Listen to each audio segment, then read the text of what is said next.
방출 TV. 예, 농학과 학생 여러분 반갑습니다. 아주 간단하게 제가 이 농업유전학과 관련된 과제물을 어떻게 작성하는지에 대해서 간단하게 말씀을 드리도록 하겠습니다.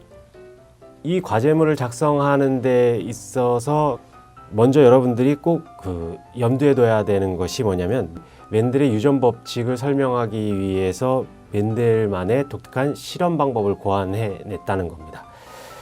그것이 이제 여기 나와 있는 단성 잡종 교배와 양성 잡종 교배인데요. 일단 여러분들이 이 단성 잡종 교배로부터 멘델의 제1법칙을 증명해내는 그 과정을 이해하셔야 합니다. 단성 잡종 교배, 단성이라고 하는 것이 어떤 내용인지 어떤 것들인지에 대해서 먼저 설명을 하셔야 되고요. 그로부터 멘델이 어떻게 제1법칙을 유추해냈는지 그것을 상세히 설명하시면 됩니다. 또 더 나아가서 멘델은 두 가지 이상의 형질을 대상으로 교배 실험을 계속하지요.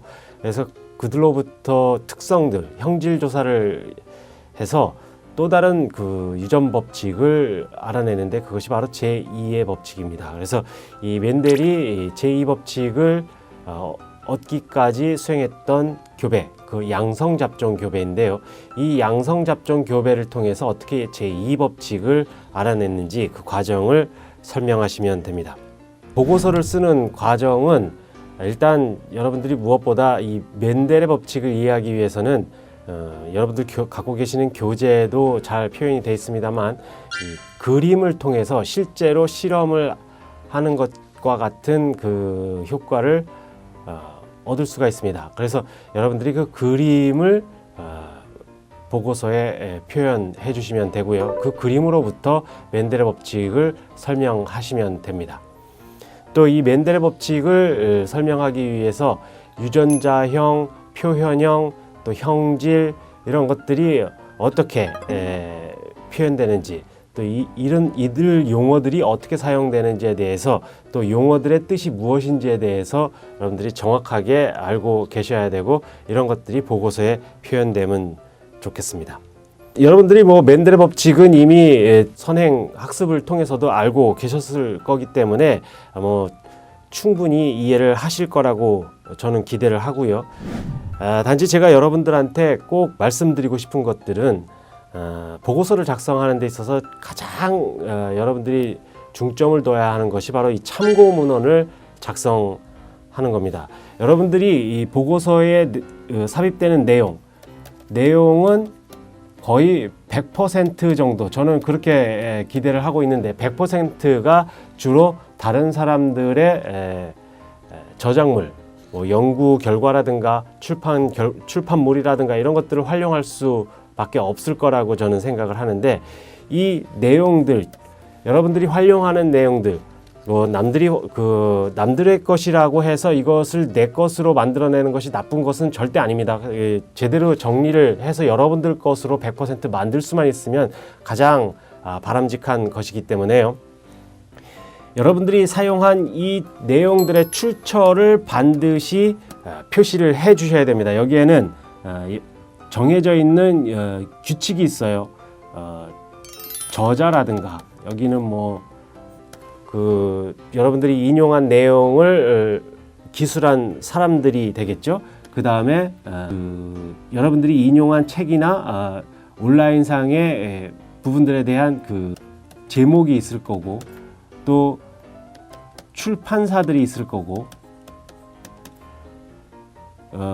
또 여기에 책이라든가 혹은 저널이라든가 이런 책의 제목들이 나올 겁니다. 요 제목, 여기에 있는 제목과 이 책에 있는 제목은 같을 수도 있고 다를 수도 있습니다. 그리고 마지막에 페이지, 이런 것들이 명확하게 명시가 돼야 됩니다. 이렇게 출처가 명확하게 제시가 된 것들은 여러분들이 보고서 내용에 얼마든지 활용을 해서 여러분들 것으로 만들 수가 있습니다. 또 한 가지, 참고문헌 이외에도 여러분들이 반드시 유념하셔야 되는 것이 바로 이 카피, 저자물, 그러니까 여러분들이 참고 문헌으로 활용된 것들을 카피하는 것도 여러분들이 유념해야 될 것이지만 동료들 거를 카피해서는 안 됩니다. 이것은 여러분들이 반드시 유념해서 내가 작성하는 내용이 옆에 있는 학우와 또 동료 학우와 내용이 유사하지 않을까라고 하는 그런 좀 두려움을 좀 가지시고요. 그래서 최대한 좀 자신만의 그 문체로 새롭게 작성을 해서 보고서를 작성해서 제출해 주시면 좋겠습니다. 여러분들이 인용하는 참고 문헌이 제한적입니다.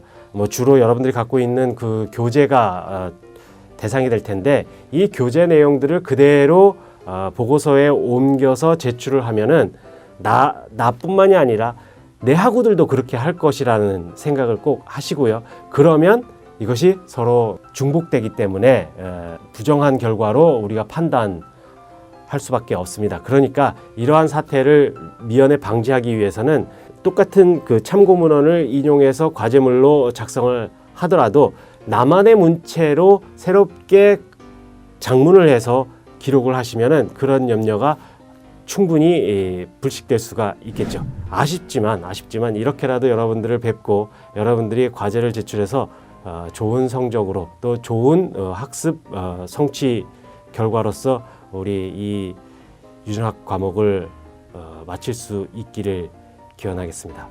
아무쪼록 남은 기간 이 농업유전학 열심히 공부하셔서 여러분들이 추후에 공부하시는 내용에 많은 보탬이 되기를 기원합니다.